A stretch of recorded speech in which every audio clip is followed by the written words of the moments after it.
નમસ્તે. જય શ્રી રામ. શ્રી રામચરિતમાનસ બાલકાંડ ભાગ 3. સતીજીએ શ્રી રઘુનાથજીના પ્રભાવને સમજીને ભયના કારણે શિવજીથી વાત છુપાવીને કહ્યું, હે સ્વામી, મેં કંઈ પણ પરીક્ષા નથી લીધી. ત્યાં જઈને આપની જેમ જ પ્રણામ કર્યા છે. આપે જે કહ્યું તે ખોટું ન હોઈ શકે. મારા મનમાં આ મોટો પૂરો વિશ્વાસ છે. ત્યારે શિવજીએ ધ્યાન કરીને જોયું અને સતીજીએ જે ચરિત્ર કર્યું હતું તે સર્વ જાણી લીધું. વળી શ્રી રામજીની માયાને માથું નમાવ્યું, જેણે પ્રેરણા કરી સતીના મુખેથી જૂઠું કહેવડાવી દીધું.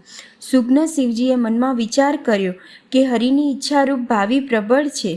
સતીજીએ સીતાજીનો વેશ ધારણ કર્યો. એમ જાણીને શિવજીના હૃદયમાં ઘણો વિષાદ ખેદ થયો. તેમણે વિચાર્યું કે જો હું હવે સતી સાથે પ્રીતિ કરું છું તો ભક્તિ માર્ગ લુપ્ત થઈ જાય છે અને મોટો અન્યાય થાય છે. સતી પરમ પવિત્ર છે, એટલે એને છોડી પણ શકાતા નથી અને પ્રેમ કરવામાં મોટું પાપ છે. પ્રત્યક્ષ રીતે મહાદેવજી કંઈ પણ નથી કહેતા, પરંતુ તેમના હૃદયમાં ઘણો સંતાપ થાય છે.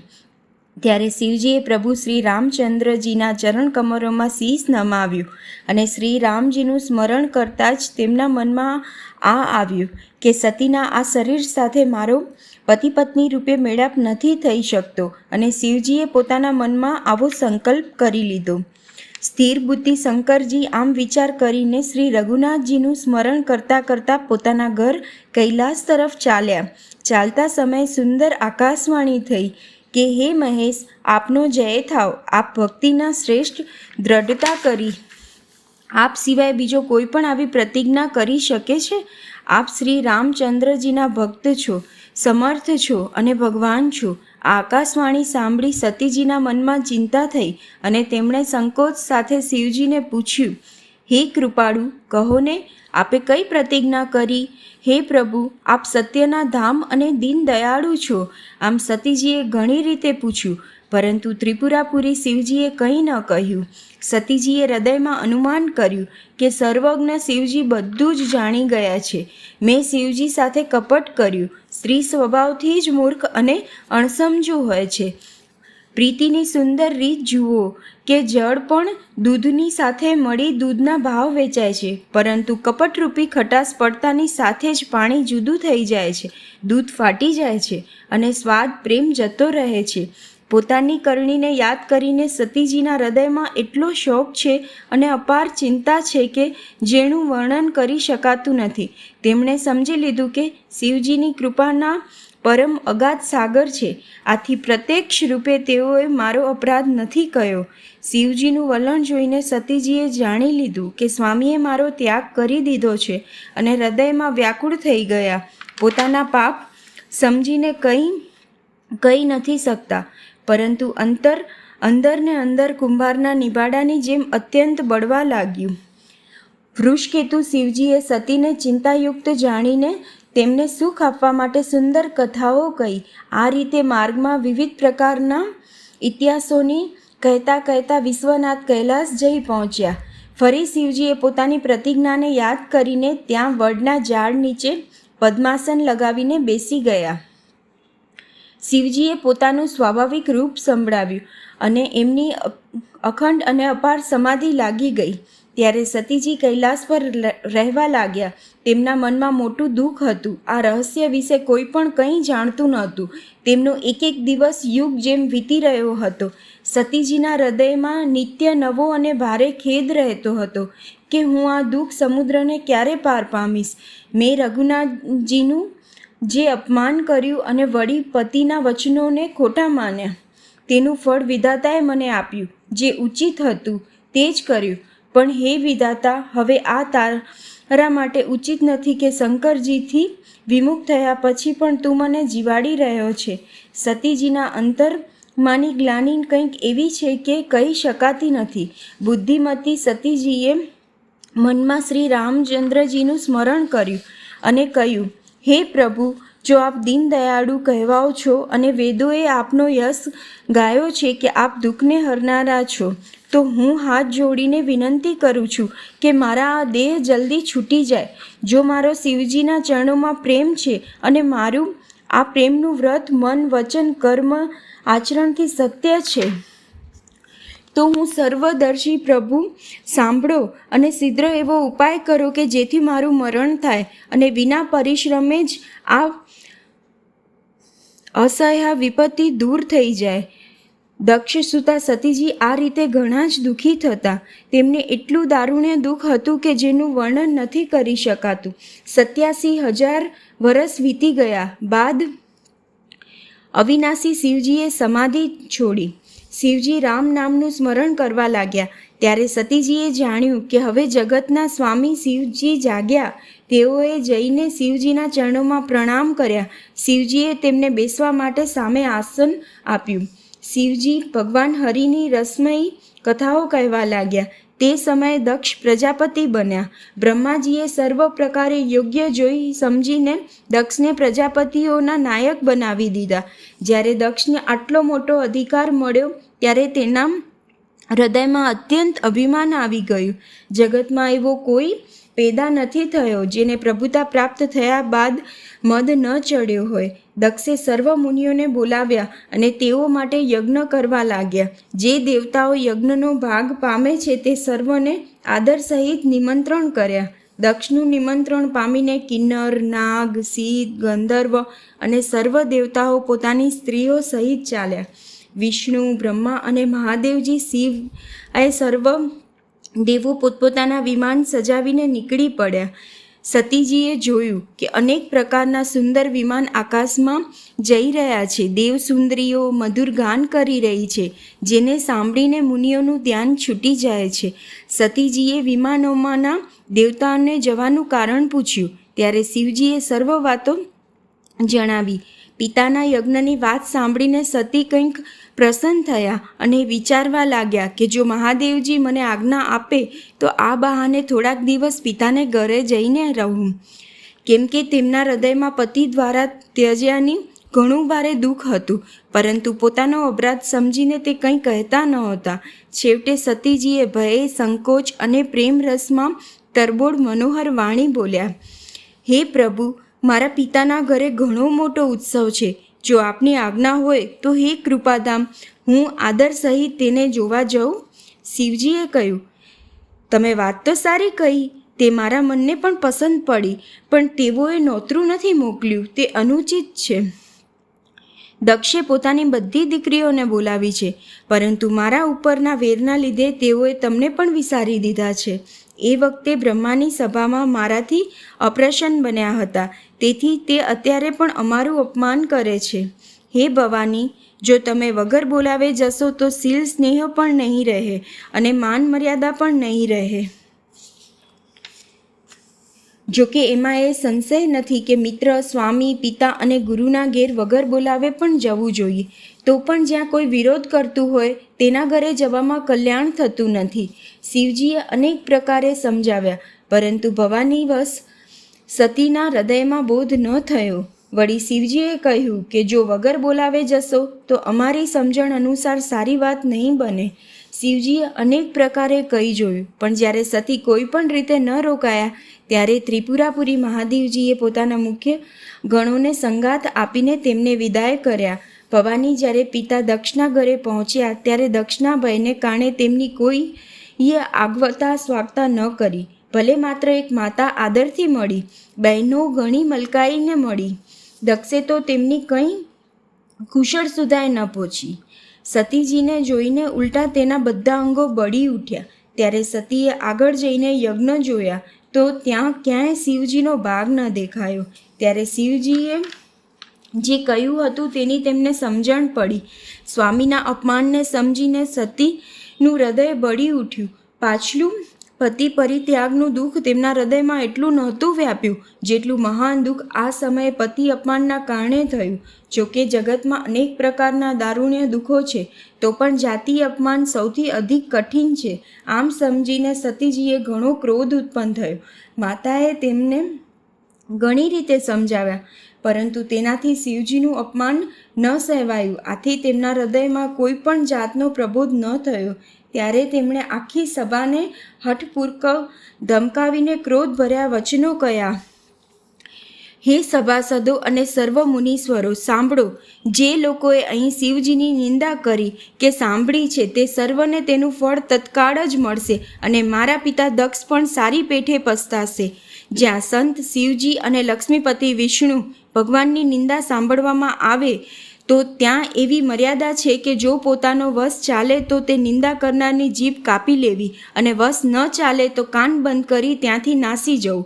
ત્રિપુર દૈત્યને મારનાર ભગવાન મહેશ્વર સંપૂર્ણ જગતનો આત્મા છે. તેઓ જગત પિતા અને સર્વનું હિત કરનારા છે. મારો મંદ બુદ્ધિ પિતા તેમની નિંદા કરે છે. મારું આ શરીર દક્ષના જ વીર્યથી ઉત્પન્ન થયું છે.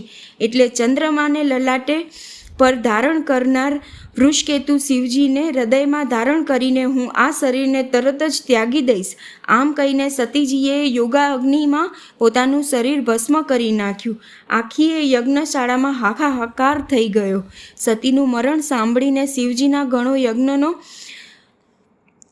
કરવા લાગ્યા. યજ્ઞનો નાશ થતો જોઈને મુનીશ્વર ભૃગુજીએ તેની રક્ષા કરી. આ બધા સમાચાર શિવજીને મળ્યા ત્યારે તેઓ ક્રોધ કરીને વીરભદ્રને મોકલ્યો. તેમણે ત્યાં જઈને યજ્ઞનો વિધ્વંસ કરી નાખ્યો અને બધા દેવતાઓને યથોચિત ફળ દંડ આપ્યું. દક્ષની જગજાહેર તેજ ગતિ થઈ જે શિવદ્રોહીની થતી હોય છે. આ ઇતિહાસને આખોય સંસાર જાણે છે. તેથી મેં સંક્ષેપમાં વર્ણન કર્યું છે. સતીએ મરતી વખતે ભગવાન હરિ પાસે એવું વરદાન માંગ્યું કે જન્મો જન્મ મારો શિવજીના ચરણોમાં અનુરાગ રહે. આ જ કારણે તેમણે હિમાલયના ઘરે જઈને પાર્વતી રૂપે જન્મ લીધો. જ્યારથી ઉમાજી હિમાલયના ઘરે જન્મ્યા ત્યારથી ત્યાં બધી સિદ્ધિઓ અને સંપત્તિઓ છવાઈ ગઈ. મુનિઓ ચારે એકોર સુંદર આશ્રમ બનાવી દીધા અને હિમાલયે તેમને ઉચિત સ્થાન આપ્યા. તે સુંદર પર્વત ઉપર ઘણી જાતના બધા નવા નવા વૃક્ષો કાયમી પુષ્પ ફળયુક્ત થઈ ગયા અને ત્યાં અનેક પ્રકારના મણિઓની ખાણો પ્રગટ થઈ ગઈ. બધી નદીઓમાં પવિત્ર જળ વહે છે અને પક્ષી પશુ બ્રહ્મણ બધાએ સુખે રહે છે. સર્વ જીવોએ પોતાના સ્વાભાવિક વેરનો ત્યાગ કર્યો છે અને પર્વત પર બધાએ પરસ્પર સ્નેહ રાખે છે. પાર્વતીજીના ઘરે આવવાથી પર્વત એવો શોભાયમાન થઈ રહ્યો છે કે જેમ રામ ભક્તિને પામીને ભક્તો શોભાયમાન થાય છે. તે પર્વતરાજના ઘેર નિત્ય નવનવા મંગલ ઉત્સવ થાય છે જેનો યશ બ્રહ્માદિ ગાય છે. જ્યારે નારદજીએ આ સર્વ સમાચાર સાંભળ્યા ત્યારે તેઓ કૌતુકથી હિમાલયના ઘેરે પધાર્યા. પર્વતરાજે તેમનો ઘણો સત્કાર કર્યો અને ચરણ ધોઈને તેમને શ્રેષ્ઠ આસન આપ્યું. વળી પોતાની સ્ત્રી સહિત મુનિના ચરણોમાં શીશ નમાવ્યું અને તેમના ચરણો દકને આખાએ ઘરમાં છંટાવ્યા. હિમાલયે પોતાના સૌભાગ્યના ઘણા વખાણ કર્યા અને પુત્રીને બોલાવી મુનિના ચરણોમાં મૂકી અને પર્વતરાજે કહ્યું, હે મુનિવર, આપ ત્રિકાળને જાણનારા અને સર્વજ્ઞ છો. આપની ગતિ સર્વત્ર છે, એટલે આપ હૃદયમાં વિચાર કરીને કન્યાના ગુણદોષ કહો. નારદ મુનિએ હસીને ગૂઢ કોમળ વાણીથી કહ્યું, તમારી કન્યા સર્વ ગુણોની ખાણ છે. તે સ્વભાવથી જ સુંદર, સુશીલ અને સમજદાર છે. ઉમા, અંબિકા અને ભવાની તેના નામ છે. કન્યા સર્વ સુલક્ષણોથી સંપન્ન છે. તે પોતાના પતિને સદાય પ્રિય રહેશે. તેનું સૌભાગ્ય સદા અચળ રહેશે અને તેનાથી એના માતા પિતા કીર્તિ મેળવશે. આ કન્યા આખા જગતમાં પૂજ્ય થશે અને એની સેવા કરવાથી કંઈ પણ દુર્લભ નહીં રહે. સંસારમાં સ્ત્રીઓ એના નામનું સ્મરણ કરીને પતિવ્રતરૂપી તલવારની ધાર પર ચડી જશે. હે પર્વતરાજ, તમારી કન્યા સુલક્ષણો છે. હવે એમનામાં જે 2-4 અવગુણો છે તેને પણ સાંભળી લો. ગુણહીન, માનહીન, માતા પિતા વિહીન, ઉદાસીન, યશહીન, યોગી, જટાધારી, નિષ્કામ, હૃદયી, નાગો અને અમંગળ વેશવાળો એવો પતિ એને મળશે. આના હાથમાં આવી જ રેખાઓ પડી છે. નારદ મુનિની વાણી સાંભળીને અને હૃદયમાં સત્ય જાણીને પતિ પત્ની હિમાલય અને મેનાને દુઃખ થયું અને પાર્વતીજી પ્રસન્ન થયા. નારદજીએ પણ આ રહસ્યને ન જાણ્યું, કેમ કે બધાની બાહ્ય દશા એક સરખી હોવા છતાં પણ અંતરની સમજણ જુદી જુદી હતી.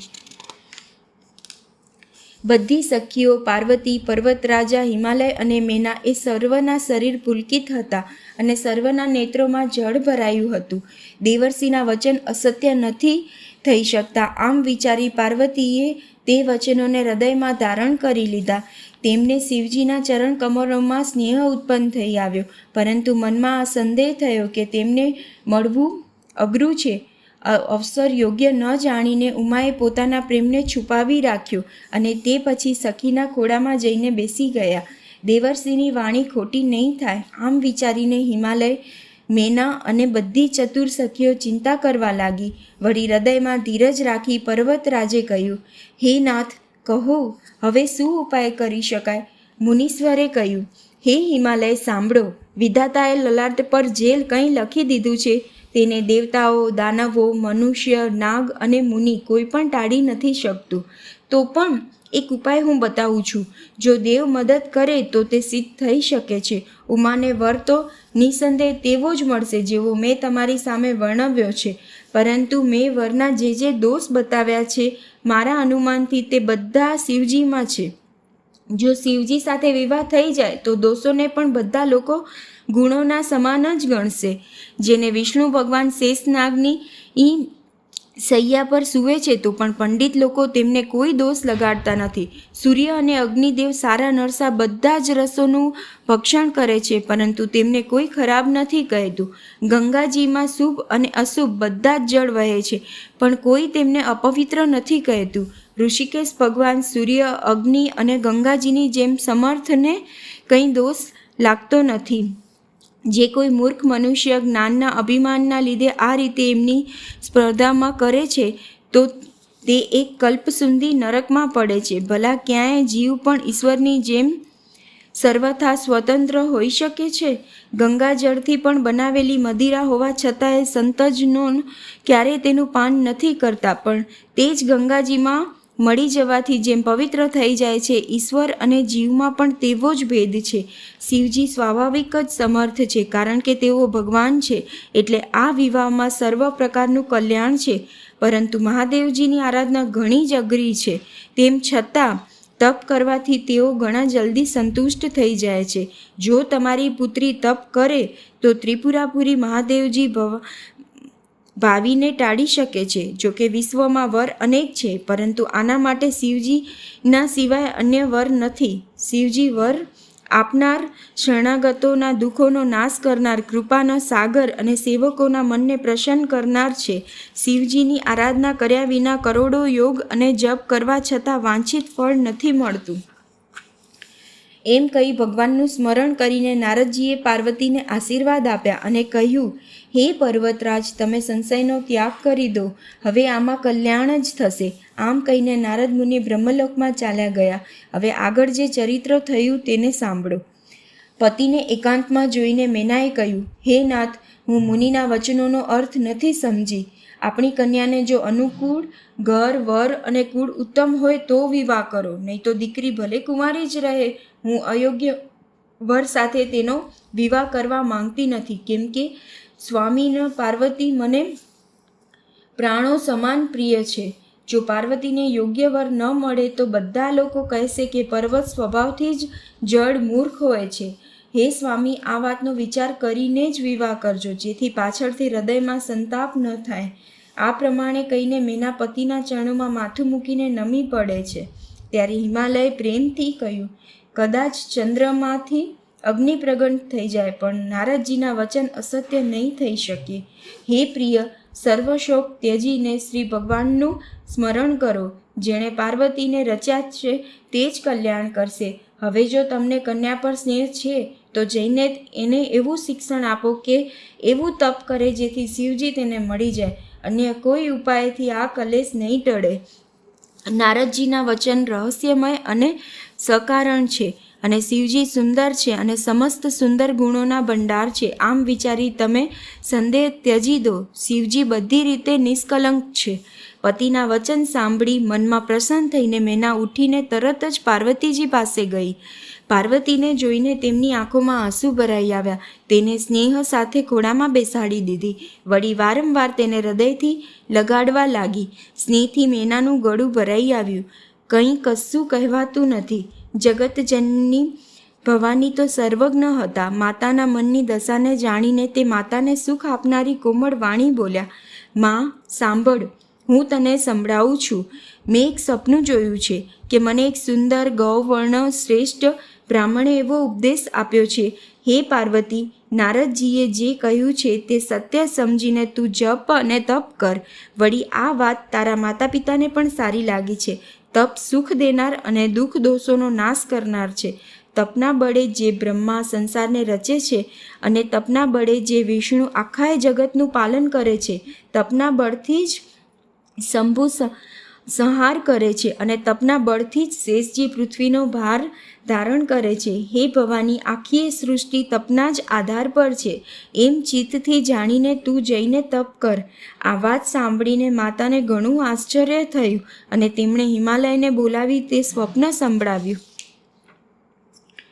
માતા પિતાને અનેક પ્રકારે સમજાવી ઘણા હર્ષ સાથે પાર્વતીજી તપ કરવા ચાલ્યા. વાલા કુટુંબી, પિતા અને માતા સર્વ વ્યાકુળ થઈ ગયા. કોઈના મોઢેથી કંઈ બોલાવી શકાતું નથી. ત્યારે વેદ શિરામુનિએ આવીને સર્વને સમજાવીને કહ્યું. પાર્વતીજીના મહિમાને સંભળાવી સર્વના મનનું સમાધાન થઈ ગયું. પ્રાણપતિ શિવજીના ચરણોને હૃદયમાં ધારણ કરીને પાર્વતીજી વનમાં જઈને તપ કરવા લાગ્યા. પાર્વતીજીનું અત્યંત સુકુમાર શરીર તપના યોગ્ય નહોતું, તો પણ પતિના ચરણોનું સ્મરણ કરીને તેઓએ સર્વ ભોગોને ત્યજી દીધા.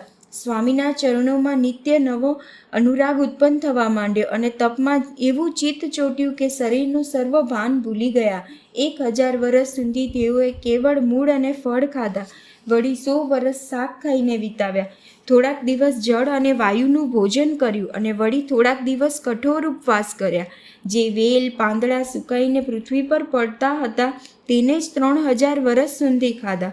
વળી સૂકા પાંદડા પણ છોડી દીધા. ત્યારે જ પાર્વતીનું નામ અપર્ણા થયું. તપથી ઉમાનું શરીર ક્ષીર્ણ થયેલું જોઈને આકાશમાંથી ગંભીર બ્રહ્મવાણી થઈ. હે પર્વતરાજની પુત્રી, સાંભળ, તારો મનોરથ સફળ થયો. તું હવે સગળા અસહ્ય કૈલેસો ત્યજી દે. હવે તને શિવજી મળશે. હે ભવાની, ધીર, મુનિ અને જ્ઞાની ઘણા થયા છે, પણ આવું કઠોર તપ કોઈએ કર્યું નથી. હવે તું આ શ્રેષ્ઠ બ્રહ્માની વાણીને સદા સત્ય અને નિરંતર પવિત્ર જાણીને પોતાના હૃદયમાં ધારણ કર. જ્યારે તારા પિતા બોલાવવા આવે ત્યારે હઠ છોડીને ઘરે જતી રહેજે અને જ્યારે તને સપ્તઋષિ મળે ત્યારે આ બ્રહ્મવાણીને ખરી સમજજે. આ રીતે આકાશમાંથી થયેલી બ્રહ્માની વાણીને સાંભળતા જ પાર્વતીજી પ્રસન્ન થઈ ગયા અને હર્ષથી તેમનું શરીર પુલકિત થઈ ગયું. મેં પાર્વતીનું ઉત્તમ ચરિત્ર સંભળાવ્યું. હવે શિવજીનું 100મું ચરિત્ર સાંભળો. જ્યારથી સતીએ શરીર ત્યાગ્યો કર્યો ત્યારથી શિવજીના મનમાં વૈરાગ્ય ઉત્પન્ન થઈ ગયો. તેઓ સદા શ્રી રઘુનાથજીના નામનો જપ કરવા લાગ્યા અને બધે જઈને શ્રી રામચંદ્રજીના ગુણોની કથાઓ સંભળાવવા લાગ્યા. ચિદાનંદ સુખના ધામ, મોહ મદ અને કામથી રહિત શિવજી સંપૂર્ણ લોકોને આનંદ આપનાર ભગવાન શ્રીહરિ શ્રી રામચંદ્રજીને હૃદયમાં ધારણ કરીને ભગવાનના ધ્યાનમાં મસ્ત બનેલા પૃથ્વી પર વિચરવા લાગ્યા. તે ક્યાંક મુનિઓને જ્ઞાનનો ઉપદેશ કરતા અને ક્યાંક શ્રી રામચંદ્રજીના ગુણોનું વર્ણન કરતા હતા.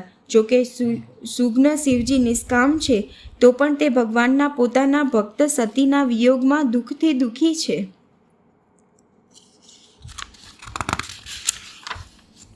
આ રીતે ઘણો સમય વીતી ગયો. શ્રી રામચંદ્રજીના ચરણોમાં નિત નવી પ્રીતિ થઈ રહી છે. શિવજીના કઠોર નિયમ, અનન્ય પ્રેમ અને તેમના હૃદયમાં ભક્તિની દ્રઢતા જોઈ ત્યારે ઉપકાર માનનાર કૃપાળુ રૂપ અને શીલના ભંડાર મહાન તેજપુંજ ભગવાન શ્રી રામચંદ્રજી પ્રગટ થયા. તેમણે અનેક પ્રકારે શિવજીની પ્રશંસા કરી અને કહ્યું કે તમારા સિવાય આવું કઠિન વ્રત કોણ પાડી શકે છે. શ્રી રામચંદ્રજીએ અનેક રીતે શિવજીને સમજાવ્યા અને પાર્વતીજીના જન્મ સંભળાવ્યો. કૃપાનિદાન શ્રી રામચંદ્રજીએ વિસ્તારપૂર્વક પાર્વતીજીની અત્યંત પવિત્ર કરણીનું વર્ણન કર્યું. વળી તેઓએ શિવજીને કહ્યું, હે શિવજી, જો તમને મારા પર સ્નેહ હોય તો આપ મારી વિનંતી સાંભળો. મારી આ માંગણીને આપ સ્વીકાર કરી લો કે આપ જાઓ અને પાર્વતીના સાથે વિવાહ કરી લો. શિવજીએ કહ્યું, જો કે આવું ઉચિત નથી, પરંતુ સ્વામીની વાત પણ ટાળી નથી શકાતી. હે નાથ, મારો એ જ પરમ ધર્મ છે કે હું આપની આજ્ઞાને શિરોધાર્ય કરી તેનું પાલન કરું. માતા પિતા, ગુરુ અને સ્વામીની વાતને વગર વિચારે જ શુભ સમજીને પાળવી જોઈએ. વળી આપ તો દરેક રીતે મારા પરમ હિતકારી છો. હે નાથ, આપની આજ્ઞા મારે શિરે છે. શિવજીની ભક્તિ, જ્ઞાન અને ધર્મથી યુક્ત વચન રચના સાંભળી પ્રભુ શ્રી રામચંદ્રજી સંતુષ્ટ થયા. પ્રભુજીએ કહ્યું, હે હર, તમારી પ્રતિજ્ઞા પૂર્ણ થઈ ગઈ. હવે અમે જે કહ્યું છે તેને હૃદયમાં રાખજો. આ રીતે કહીને શ્રી રામચંદ્રજી અંતર્ધ્યાન થઈ ગયા. શિવજીએ તેમની તે મૂર્તિનો પોતાના હૃદયમાં રાખી દીધી. તે સમયે સપ્તઋષિ શિવજી પાસે આવ્યા. પ્રભુ મહાદેવજીએ તેમને અત્યંત સોહામણા વચનો કહ્યા. તમે લોકો પાર્વતી પાસે જઈને તેમના પ્રેમની પરીક્ષા લો અને હિમાલયને કહીને તેમને પાર્વતીને તેડી લાવવા માટે મોકલો તથા પાર્વતીને ઘેરે મોકલાવો અને તેમના સંશયોને દૂર કરો. ઋષિઓએ ત્યાં જઈને પાર્વતીને એવા જોયા કે જાણે મૂર્તિમાન તપસ્યા જ હોય. મુનિઓ બોલ્યા, હે શૈલકુમારી, સાંભળો, તમે શા માટે આટલું કઠોર તપ કરી રહ્યા છો? તમે કોની આરાધના કરો છો અને શું ઈચ્છો છો? તમને પોતાનું સાચું રહસ્ય કેમ નથી કહેતા? પાર્વતીએ કહ્યું, વાત કરતાં મને ઘણો સંકોચાય છે. તમે લોકો મારી મૂર્ખતાને સાંભળીને હસશો. મારા મન હઠ પકડી લીધો છે. તે શિખામણ નથી સાંભળાતું અને જળ ઉપર દિવાલ ચણવા ઈચ્છે છે. નારદજીએ જે કહી દીધું તેને સત્ય જાણીને હું વગર પાંખોએ ઉડવા જ ઈચ્છું છું. હે મુનિઓ, આપ મારા અજ્ઞાન તો જુઓ કે હું સદા શિવજીને જ પતિ બનાવવા ઈચ્છું છું. પાર્વતીજીની વાત સાંભળતા જ ઋષિ લોકો હસી પડ્યા અને કહ્યું, તમારો દેહ પર્વતથી જ તો ઉત્પન્ન થયો છે. ભલા કહો તો નારદનો ઉપદેશ સાંભળી આજ સુધી કોઈનું ઘર વસ્યું છે?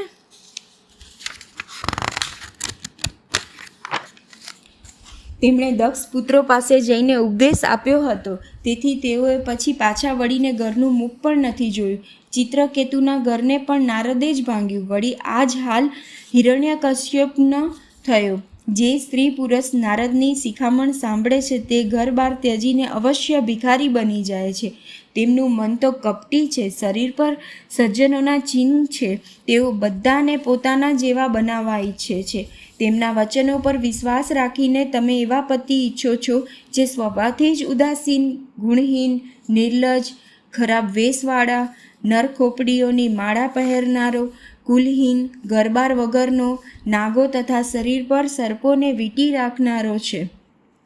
આવા વરને પામવાથી કહો, તમને શું સુખ મળશે? તમે તે નારદનો ભોળવાયા હોવાથી સારી રીતે ભૂલ્યા. અગાઉ પંચોના કહેવાથી શિવ સતી સાથે વિવાહ કર્યો હતો, પરંતુ પછી ત્યાગ કરીને તેને મરાવી નાખી. હવે શિવને કોઈ ચિંતા નથી રહી. ભીખ માંગીને ખાઈ લે છે અને સુખેથી સૂઈ જાય છે. આવા સ્વભાવથી જ એકલા રહેનાર ઘેર ભલા શું ક્યારેય સ્ત્રીઓ ટકી શકે? હજી પણ તમને અમારું કહેવું માનો. તમે તમારા માટે સારો વર વિચારી રાખ્યો છે. તે ઘણો જ સુંદર, પવિત્ર, સુખદાયી અને સુશીલ છે, જેનો યશ અને લીલાઓ વેદો ગાય છે. તે દોષોથી રહિત, બધા સદ્ગુણોનો ભંડાર, લક્ષ્મીનો સ્વામી અને વૈકુંઠપુરીનો રહેનારો છે. અમે આવા વરને લાવીને તમારો મેળાપ કરાવી દઈશું. આ સાંભળતા જ પાર્વતીજી હસીને બોલ્યા, આપે એ સત્ય જ કહ્યું કે મારા આ શરીર પર્વતથી ઉત્પન્ન થયું છે, માટે હઠ નહીં છૂટે. શરીર ભલે ન છૂટી જાય, સૌનું પણ પથ્થરમાંથી જ ઉત્પન્ન થાય છે. તેથી તેને બાળવા છતાંય પોતાના સ્વભાવને છોડતું નથી. આથી હું નારદજીના વચનોને નહીં છોડું, ભલે ને ઘર વસે કે ઉજળે. હું એથી ડરતી નથી. જેને ગુરુના વચનોમાં વિશ્વાસ જ નથી તેને સુખ અને સિદ્ધિ સ્વપ્નોમાં પણ સુલભ થતા નથી. એવું એમ માન્યું કે મહાદેવજી અવગુણોનો ધામ છે અને વિષ્ણુ સમસ્ત સદ્ગુણોનો ધામ છે. પણ જેનું મન જેમાં રમી ગયું તેને તો તેનાથી જ કામ હોય છે. હે મુનીશ્વરો, કદાચ આપ મને પહેલાં મળ્યા હોત તો હું તમારા ઉપદેશને શીશ માથા પર રાખી સાંભળત, પરંતુ અત્યારે તો હું પોતાનો જન્મ શિવજીને માટે હારી ચૂકી છું. પછી ગુણ દોષોનો વિચાર કોણ કરે? જો આપના હૃદયમાં ઘણી જ હઠ હોય અને વિવાહની વાતચીત કર્યા વગર આપથી રહી ન શકાતું હોય તો સંસારમાં વર કન્યા ઘણા છે. રમત રમનારાઓ આળસ તો હોય જ નહીં. મારે તો કરોડો જન્મ સુધી આ જ હઠ રહેશે કે કાં તો શિવજીને વરીશ, નહીં તો કુંવારી જ રહીશ. સ્વયં શિવજી સેંકડો વાર કહે તો પણ નારદજીના ઉપદેશને છોડીશ નહીં. જગતજનની પાર્વતીજીએ ફરી કહ્યું કે હું તમારા પગે પડું છું, તમે પોતાના ઘરે જાઓ. ઘણી વાર થઈ ગઈ છે. શિવજીમાં પાર્વતીજીના આવા પ્રેમને જોઈને જ્ઞાન મુનિઓ બોલ્યા, હે જગતજનની, હે ભવાની, તમારો જય થાવ, તમારો જય થાવ. આપ માયા છો અને શિવજી ભગવાન છે. આપ બંને સમસ્ત જગતમાં માતા પિતા છો. આમ કહીને મુનિઓ પાર્વતીજીના ચરણોમાં શીશ નમાવી ચાલી નીકળ્યા. તેમના શરીર વારંવાર પુલકિત થઈ રહ્યા હતા. મુનિઓએ જઈને હિમાલયને પાર્વતીજી પાસે મોકલ્યા અને તેઓ વિનંતી કરી તેમને ઘેર લઈ આવ્યા. પછી સપ્તઋષિઓએ શિવજીની પાસે જઈને તેમને પાર્વતીજીની આખી કથા સંભળાવી. પાર્વતીજીના પ્રેમને સાંભળતા વેદ શિવજી આનંદ મગ્ન થઈ ગયા. સપ્તઋષિઓ પ્રસન્ન થઈને પોતાના ઘેરે બ્રહ્મલોક ગયા. સુજ્ઞ શિવજી ત્યારે મનને સ્થિર કરીને શ્રી રઘુનાથજીનું ધ્યાન કરવા લાગ્યા. એ સમયે તારક નામનો આસુર થયો, જેની ભુજાઓનું બળ, પ્રતાપ અને તેજ ઘણા ભારે હતા. તેણે સર્વ લોક અને લોકપાળોને જીતી લીધા. સર્વ દેવતાઓ સુખ અને સંપત્તિ રહિત થઈ ગયા. તે અજર અમર હતો, તેથી કોઈથી પણ જીતાતો ન હતો. દેવતા તેની સાથે અનેક પ્રકારની લડાઈઓ લડીને હારી ગયા. ત્યારે તેઓએ બ્રહ્માજીની પાસે જઈ પોકાર કર્યો. બ્રહ્માજીએ સર્વ દેવતાઓને દુઃખી જોયા. બ્રહ્માજીએ બધાને સમજાવીને કહ્યું, આ દૈત્યનું મૃત્યુ ત્યારે થાય કે જ્યારે શિવજીના વીર્યથી પુત્ર ઉત્પન્ન થાય. આને યુદ્ધમાં એ જ જીતશે. મારી વાત સાંભળીને ઉપાય કરો. ઈશ્વર મદદ કરશે અને કામ થઈ જશે. સતીજીએ દક્ષના યજ્ઞમાં જે દેહ ત્યાગ કર્યો હતો તેમણે હવે હિમાલયના ઘરે જઈ જન્મ ધારણ કર્યો છે. તેઓ શિવજીને પતિ બનાવવા માટે તપ કર્યું છે. આ બાજુ શિવજી સર્વ છોડી ત્યાગીને સમાધિ લગાવી બેઠા છે. જોકે એ છે તો વાત ઘણી અટપટી, પણ મારી એક વાત સાંભળો. તમે જાઓ અને કામદેવને શિવજી પાસે મોકલો. તે શિવજીના મનમાં ક્ષોભ ઉત્પન્ન કરે, તેમની સમાધિનો ભંગ કરે. ત્યારે અમે ત્યાં પહોંચી શિવજીના ચરણોમાં માથું નમાવીશું અને બળજબરી તેમને રાજી કરી વિવાહ કરાવી દઈશું. ભલે ને આ રીતે જ દેવતાઓનું હિત થાય, બીજો તો કોઈ ઉપાય નથી. બધાએ કહ્યું, આ એક મત ઘણો સારો છે. પછી દેવતાઓએ ઘણા પ્રેમથી સ્તુતિ કરી. ત્યારે એ વિષમ 5 બાણ ધારણ કરનાર અને માછલીના ચિહ્નયુક્ત ધ્વજવાળા કામદેવ પ્રગટ થયા. દેવતાઓએ કામદેવને પોતાની બધી વિપત્તિ કહી સંભળાવી. કામદેવ મનમાં વિચાર કર્યો અને હસીને દેવતાઓનું આમ કહ્યું કે શિવજીની સાથે વેર કરવામાં મારું કુશળ હિત નથી. તો પણ હું તમારું કામ તો કરીશ, કારણ કે વેદ અન્યો પર કરેલા ઉપકારને પરમ ધર્મ કહે છે. જે બીજાઓના હિત માટે પોતાના શરીરનો ત્યાગ કરે છે એ સંત સદાય તેની પ્રશંસા કરે છે. આમ કહીને અને સર્વને શીશ નમાવી કામદેવ પોતાના પુષ્પના ધનુષ્યને હાથમાં લઈ સહાયકો સાથે ચાલ્યો. ચાલતા સમયે કામદેવ અંતરમાં એવું વિચાર્યું કે શિવજીની સાથે વિરોધ કરવાથી મારું મૃત્યુ નિશ્ચિત છે. ત્યારે તેણે પોતાનો પ્રભાવ વિસ્તાર્યો અને સમસ્ત સંસારને પોતાના વશમાં કરી લીધા. જે સમયે મત્સ્યના ચિહ્નની ધજાવાળા કામદેવ કોપ કર્યો તે સમયે ક્ષણવારમાં જ વેદોની બધી મર્યાદાઓ તૂટી ગઈ. બ્રહ્મચર્ય, નિયમ, અનેક પ્રકારના સ્વયં, ધીરજ, ધર્મ, જ્ઞાન, વિજ્ઞાન, સદાચાર, જપ, યોગ, વૈરાગ્ય આદિ વિવેકનું આખું એ સૈન્ય ભય પામીને ભાગી ગયું.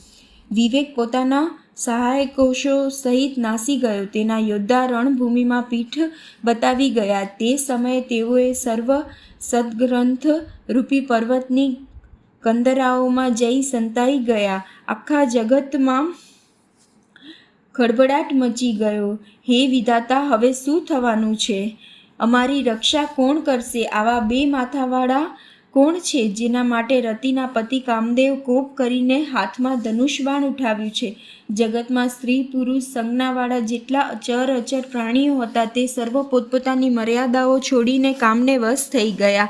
બધાયના હૃદયમાં કામની ઈચ્છા થઈ ગઈ. લતાઓને જોઈને વૃક્ષોની ડાળીઓ નમવા લાગી. નદીઓ આવેશ ઉમંગથી સમુદ્ર તરફ દોડી અને તળાવડીઓ પણ પરસ્પર સંગમ કરવા લાગ્યા. જ્યારે જળની આ દશા થઈ ગઈ તો ચેતન જીવોની ઘણી કોણ કહી શકશે?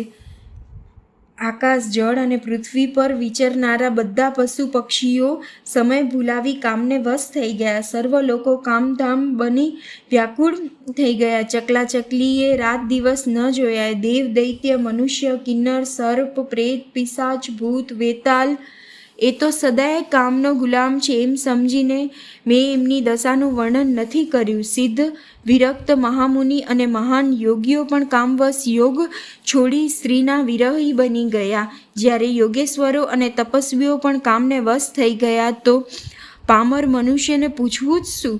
જે સમસ્ત ચરાચર જગતને બ્રહ્મમય જોતા હતા તેઓ હવે તેને સ્ત્રીમય જોવા લાગ્યા. સ્ત્રીઓ આખા સંસારને પુરુષમય જોવા લાગી અને પુરુષો તેને સ્ત્રીમય જોવા માંડ્યા. 2 ઘડી સુધી સમસ્ત બ્રહ્માંડમાં કામદેવે રચેલું આ કૌતુક રહ્યું.